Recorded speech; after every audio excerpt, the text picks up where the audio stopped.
You're born in the East Blue, one of the calmest seas in the world. Well, calm unless you're born with a dream so big it could burst the Marines' funding and attract more psychopaths than a free buffet at Impel Down.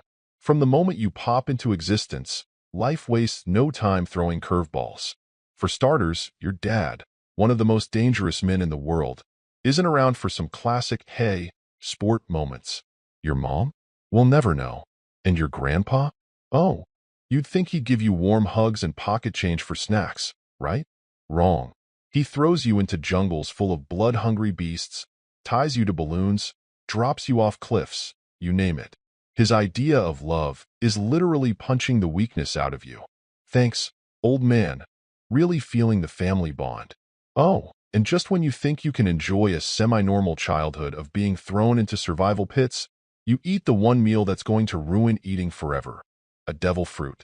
A mythical fruit that makes you superhuman. Cool, right? Wrong again. This little chewy nightmare turns your body into literal rubber but robs you of one basic skill. Swimming. Which, fun fact, is probably the worst thing to lose when you decide you want to be, oh I don't know, a pirate. So, let's recap.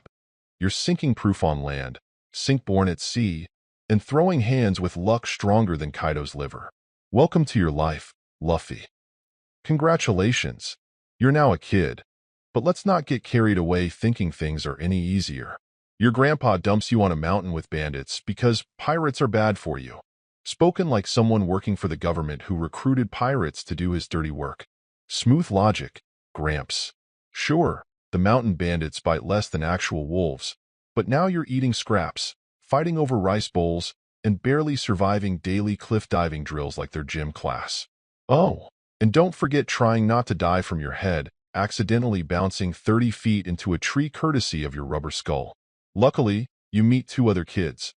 Ace, a fiery punk who fights like he's trying to kill you, probably because he is, and Sabo, the rich kid turned rebel with a pipe fetish.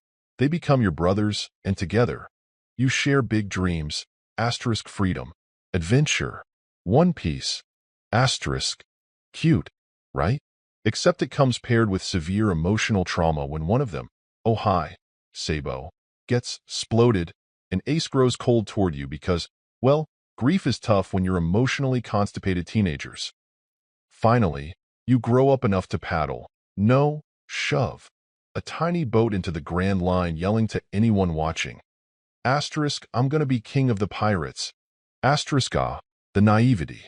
What you don't know yet is that this world hates dreamers as much as Kaido hates sobriety.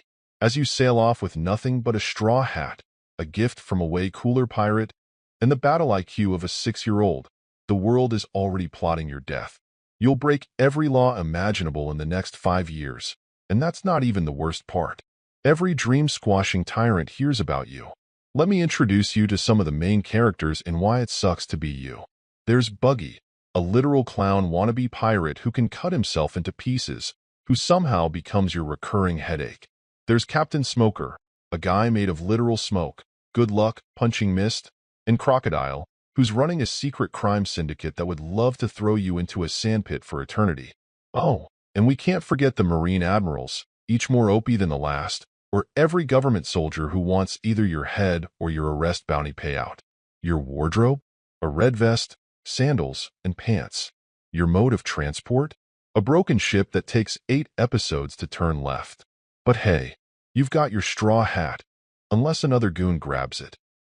Thankfully, along the way, you don't have to suffer alone. You assemble a crew, but let's not pretend they don't come with a few challenges. For instance, Zoro, your swordsman, is arguably the most dangerous guy in a 360-mile radius, but he couldn't navigate himself out of a puddle blindfolded. Nami? A world-class thief who'll stab your back for loans anytime her tangerine harvest doesn't bloom fast enough. Sanji? Amazing cook, but you'll die of starvation every time a woman walks by. Usopp? Yeah, great marksman when he's not running away screaming. Chopper? Sweet doctor, but will panic under pressure if the hat on your severed arm doesn't match. Robin? A genius archaeologist being hunted by an entire government. Frankie's an unhinged cyborg twerking mid-fight, and Brook? He's a skeleton who plays the violin. Sometimes his jokes are so bad you'll wish to join him in death. And together, this fine-tuned group of disaster magnets bounces from island to island, somehow getting thrown into massive fights against actual gods, unstoppable pirates, and monster-sized sea creatures. If friendship wasn't magic, you'd all be 6 feet under right now. The Grand Line, let's face it, is a death trap on steroids. Every trip to a new island drops you into a brand new arena of pain. Sky Islands? Cool.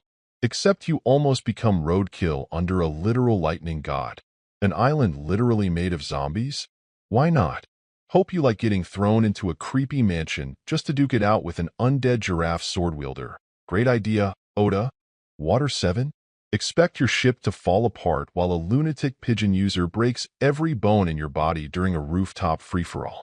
And just when you think you're getting OP, let's welcome the big guys. Crocodile, Doflamingo, Charlotte Linlin, Blackbeard, and the 4 Yonko are here to remind you that you're a frog trying to climb a mountain. Kaido practically punted your squishy face into the next zip code on first contact. Your training montage has training montages. Every arc is like living in a cosmic reality show called Asterisk. How will Luffy die today? Asterisk. You thought the physical fights were bad? Ah, but the emotional gut punches are worse. Remember Ace, your sworn brother? Yeah, you crossed literal war zones to save him, only to have him die right in front of you. And the look on his face while he's dying, oof, good luck getting that out of your head. Oh, and if you needed a cherry on top, Sabo shows up years later alive and well, just to make you spiral into, oh I don't know, even more emotional wreckage. And let's not even get into Marineford. The one-day dream chasing costs thousands of lives in one bloody battle just to send the pirates' hopes down the drain. Constant loss is the flavor of your life, which almost stops working except you're too determined, or dumb, to let despair win. Let's talk about Joy Boy and the fact that you, Luffy, are now walking tuna for destiny. Once upon a time, someone decided some reincarnated, chosen rubber boy from 800 years ago would be the one to topple systems larger than your ship's debt. You thought punching warlords and throwing hands with Yonko was bad? No, you're marked by history itself. Ancient secrets, void centuries, the will of D. Luffy, if you thought Kaido's club was heavy, wait until the world government's fate is on your shoulders. But hey, no pressure, right? At the end of the day, you're still flying headfirst into an apocalyptic pirate endgame.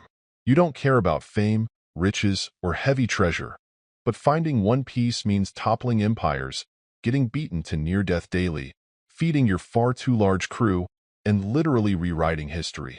Every major fight leaves you with more scars than last week's dinner adventure. Your ship's in shambles half the time, and again, you can't swim. But hey, at least you have your hat. For now. So, in conclusion, being made of rubber may help you bounce, but nothing stops life from slapping you down at least 300 times before you're done. Good luck, future Pirate King. You're going to need it.